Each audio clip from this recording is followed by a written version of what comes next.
Hi guys. This is the third time I'm recording this video. um, yeah, because the other two times just haven't really gone so well. It's probably gonna be pretty quick because, number one, I'm really tired, and number two, this week has just been incredibly exhausting.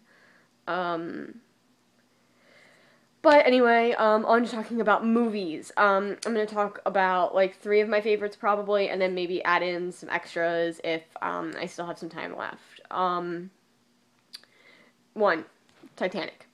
I know it's really cliche, and I know it's kind of like, I don't know. I know it's Titanic, and I know it's cliche, but there are just so many amazing things. Not even that like happen in that movie, but um the way everything is put together. Like, I think the way that movie is put together is just amazing. Like, I recently, well, I guess not recently, it's almost, it'll be like a year, eventually, but like, um, bleh. Let me just start over. Um, when it was re-released in 3D, I saw it in theaters twice, and it would have been a third time, but, it wasn't showing anymore when I went to go see it, unfortunately. But when I saw it in theaters, I just like, it was just amazing. Seeing that movie in theaters was amazing. And if and if you haven't and you ever have the opportunity to, I highly urge you to do it.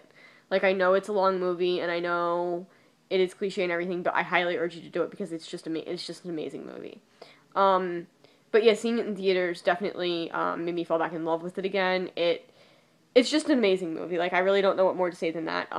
It's just put together so well. Like, there are little things that I'd never picked up on before until this time I saw it. But um, like, at the very end when Rose is an old woman, is dying slash falling asleep, whatever you want to go with. The camera pans the pictures on her bedside table.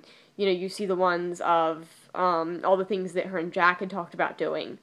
And just the fact that, you have to go back and remember that from the beginning of the movie and then tie it back in at the end. I mean, I just think that was amazing. Like, I hadn't picked up on it until the last time I saw it, and that's just one of the reasons why I think it's so amazing. Um, and like, because that movie is so historically accurate, like, you wouldn't believe the things that are historically accurate about that movie. That's another reason I love it. Like, the historians that worked on that film, I mean, they checked everything and anything. I mean, everything.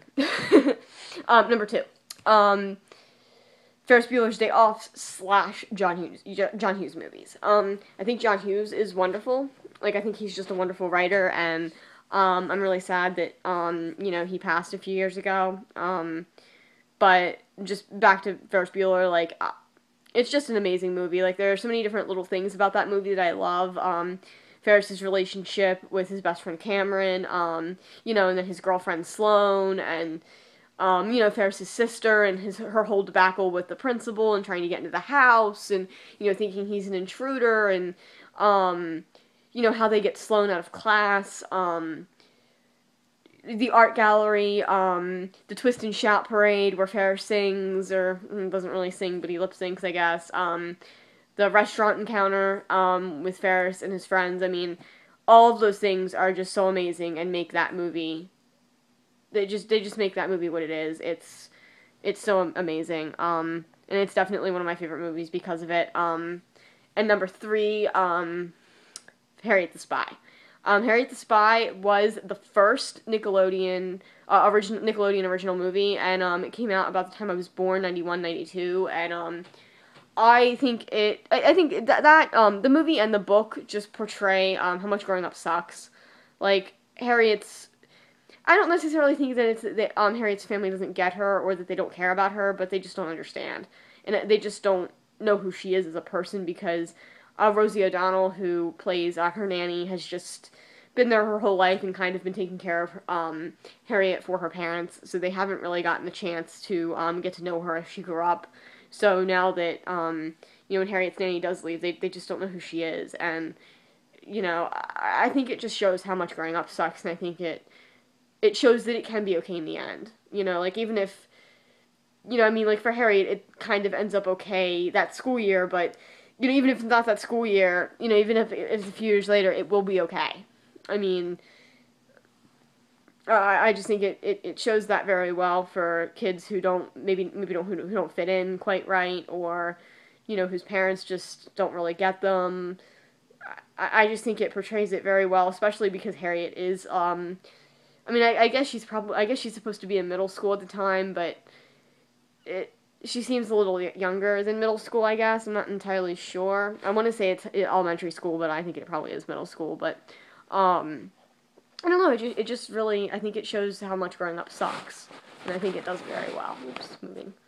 Um, all right, those are my three favorite movies. In no particular order, really. I don't love Titanic more than the others. Um, and I will see you guys next Friday. Bye.